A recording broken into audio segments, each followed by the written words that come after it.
नमस्कार मंडळी, जगन्नाथ काकांनी आता राजकुमारला भविष्यवाणीची आठवण करून दिली। ते कसं काय तर व्हिडिओ शेवटपर्यंत नक्की पहा।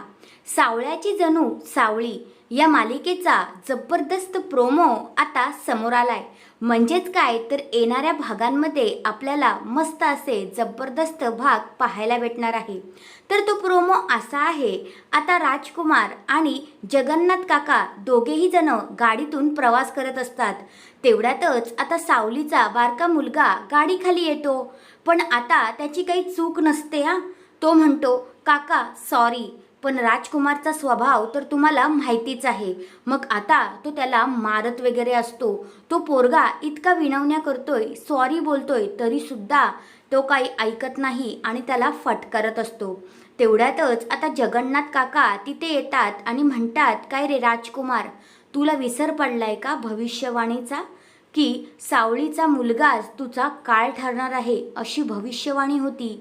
तर आता राजकुमार इथे तोऱ्यात बोलतो, म्हणतो की मी कुठल्या भविष्यवाणीला वगैरे घाबरत नाही, तो भूतकाळ समजा, भविष्य नाही, असं आता इथे राजकुमार जगन्नाथ काकांना म्हणतो।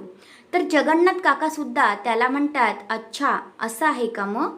अरे कृष्ण पण गोकुळामध्ये राहत होता, कंसाला त्याची खबर सुद्धा नव्हती, तो त्याच्या मृत्यूचा कारण होता कृष्ण, आणि त्याला माहिती सुद्धा नव्हतं कंसाला, तोही तुझ्यासारखाच असाच घमंडमध्ये राहिला होता, समजलास ना? असं बोलल्यानंतर आता जो राजकुमार आहे तो शॉकच होऊन त्यांच्याकडे बघत बसतो। तर येणाऱ्या भागांमध्ये आपल्याला हेच मस्त असा ट्विस्ट पाहायला भेटणार आहे। तर तुम्हाला सुद्धा असेच ट्विस्ट ऐकायला आवडत असतील तर माझ्या चॅनलवर नवीन असाल तर चॅनलला लगेच सबस्क्राईब करून टाका। धन्यवाद।